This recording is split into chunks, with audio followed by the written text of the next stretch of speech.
From Joseph Jacobs' Book of English Fairy Tales, Jack and the Beanstalk.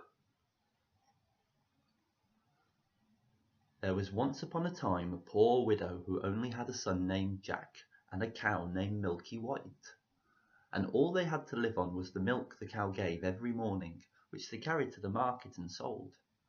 But one morning Milky White gave no milk, and they didn't know what to do. "What shall we do? What shall we do?" said the widow, wringing her hands. "Cheer up, mother, I'll go get work somewhere," says Jack.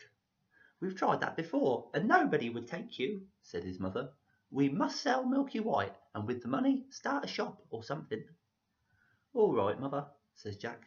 "It's market day today, and I'll soon sell Milky White, and then we'll see what we can do." So he took the cow's halter in his hand, and off he started. He hadn't gone far when he met a funny-looking old man, who said to him, "Good morning, Jack."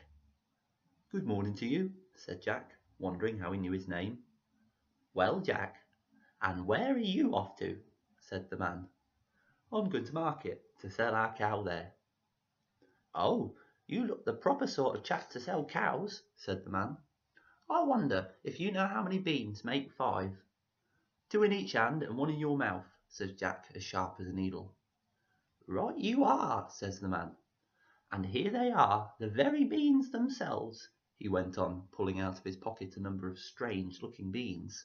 "As you're so sharp," says he, "I don't mind doing a swap with you. Your cow for these beans." "Go along," says Jack, "wouldn't you like it?" "Ah, you don't know what these beans are," says the man. "If you plant them overnight, by morning they'll grow right to the sky." "Really?" says Jack. "You don't say so." "Yes, and that is so, and if it don't turn out to be true, you can have your cow back." "Right," says Jack, and hands him over Milky White's halter and pockets the beans. Back goes Jack home. As he hadn't gone very far, it wasn't dusk by the time he got to his door. "Back already, Jack?" said his mother. "I see you haven't got Milky White, so you've sold her. How much did you get for her?" "You'll never guess, mother," says Jack. "No, you don't say so. Good boy. £5, 10, 15. No, it can't be 20. "I told you you couldn't guess. What do you say to these beans? They're magical, plant them overnight and—" "What?" says Jack's mother. "Have you been such a fool, such a dolt, such an idiot as to give away my Milky White, the best milker in the parish and prime beef to boot, for a set of paltry beans?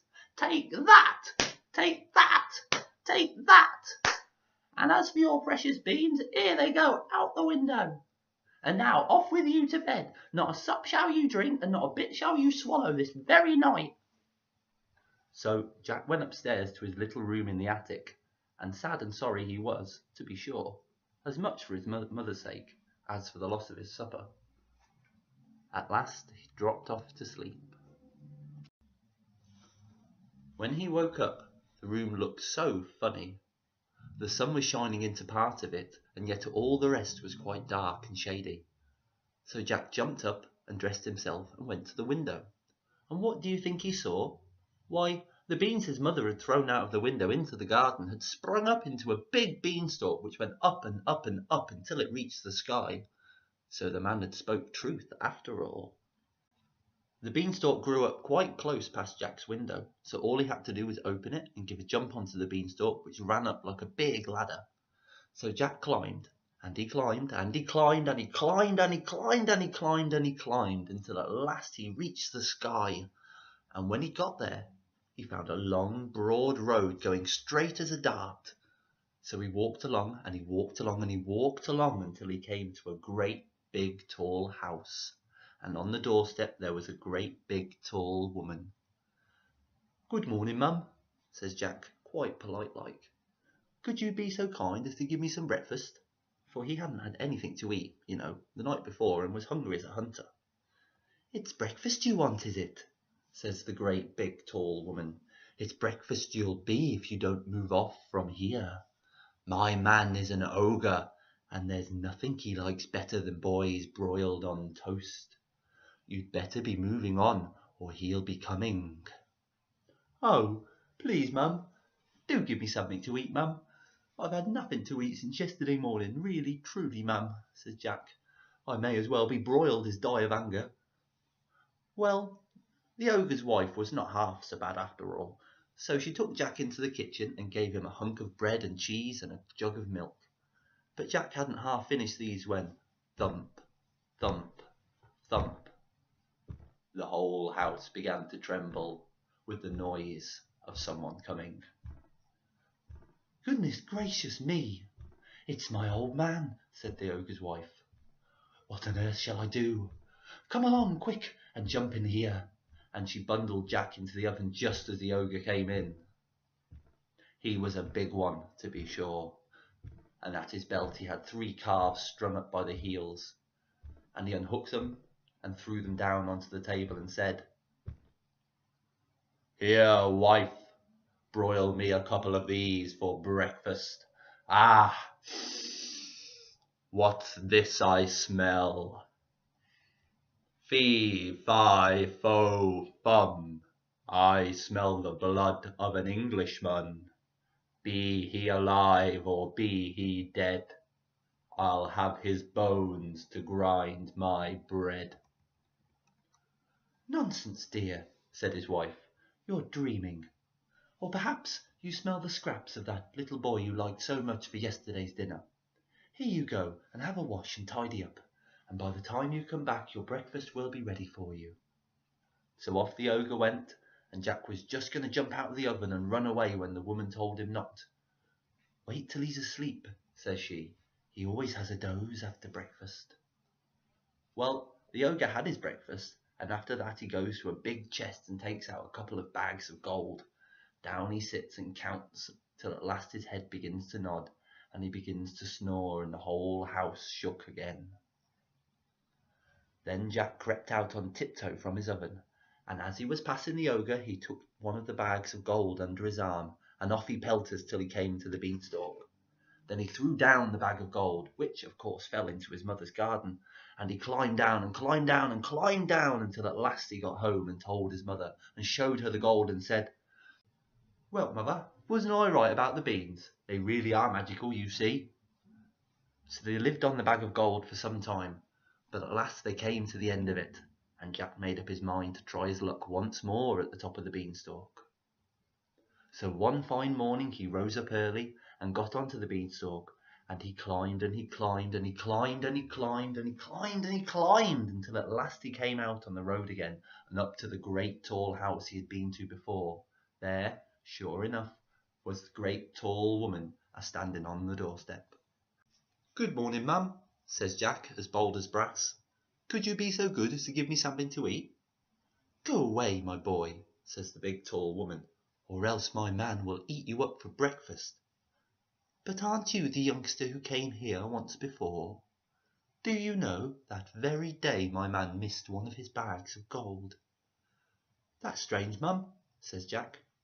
I dare say I could tell you something about that, but I'm so hungry I can't speak until I've had something to eat. Well, the big tall woman was so curious that she took him in and gave him something to eat. But he had scarcely begun munching it as slowly as he could when thump, thump, thump, they heard the giant's footsteps, and his wife hid Jack away again in the oven. It all happened as it did before. In came the ogre, as he did before. He said, Fee, fi, fo, fum, and had his breakfast off 3 broiled oxen. Then he said, Wife, bring me the hen that lays the golden eggs. So she brought it, and the ogre said, Lay, and it laid an egg all of gold. And then the ogre began to nod his head and to snore till the house shook. Then Jack crept out of the oven on tiptoe and caught hold of the golden hen and was off before you could say Jack Robinson. But this time the hen gave a cackle which woke the ogre, and just as Jack got out the house he heard him calling, Wife, wife, what have you done with my golden hen? And the wife said, Why, my dear? But that was all Jack heard, for he rushed off to the beanstalk and climbed down like a house on fire, and when he got home and showed his mother the wonderful hen and said, Lay, to it, it laid a golden egg every time he said lay.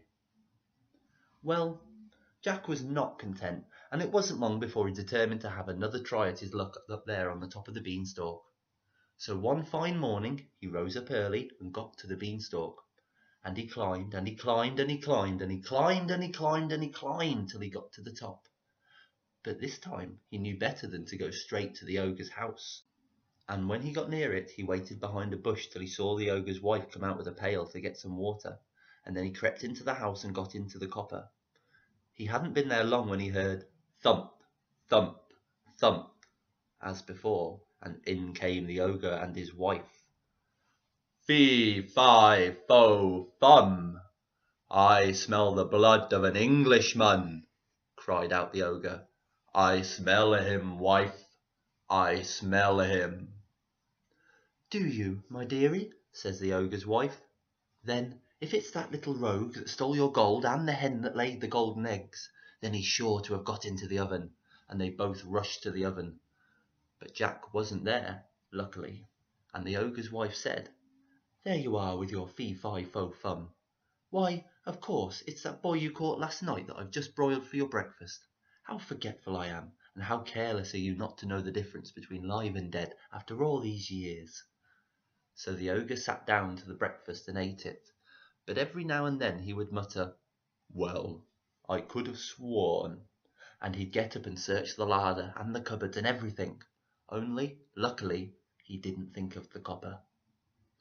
After breakfast was over, the ogre called out, Wife, wife, bring me my golden harp. So she brought it and put it on the table before him. Then he said, Sing! And the golden harp sang most beautifully, and it went on singing till the ogre fell asleep and commenced to snore like thunder. Then Jack lifted up the copper lid very quietly and got down like a mouse and crept on hands and knees until he came to the table, where up he crawled, caught hold of the golden harp and dashed with it towards the door. But the harp called out quite loud, Master! Master! And the ogre woke up just in time to see Jack running off with his harp. Jack ran as fast as he could, and the ogre came rushing after and would soon have caught him, only Jack had a start and he dodged him a bit and knew where he was going. When he got to the beanstalk, the ogre was not more than 20 yards away, when suddenly he saw Jack disappear and when he came to the end of the road he saw Jack underneath, climbing down for dear life. Well, the ogre didn't like trusting himself to such a ladder, and he stood and waited, so Jack got another start. But the harp cried out, Master! Master! And the ogre swung himself down onto the beanstalk, which shook with his weight. Down climbs Jack, and after him climbed the ogre. By this time Jack had climbed down and climbed down and climbed down till he was very nearly home. So he called out, Mother! Mother! Bring me the axe! Bring me an axe! And his mother came rushing out with the axe in her hand, but when she came to the beanstalk and stood stock still with fright, for there she saw the ogre with his legs just through the clouds. But Jack jumped down and got hold of the axe and gave a chop at the beanstalk, which cut it half in two. The ogre felt the beanstalk shake and quiver, so he stopped to see what was the matter. Then Jack gave another chop with the axe, and the beanstalk was cut in two and began to topple over. Then the ogre fell down and broke his crown, and the beanstalk came toppling after. Then Jack showed his mother the golden harp. What with showing them that and selling the golden eggs, Jack and his mother became very rich, and he married a great princess, and they lived happily ever after.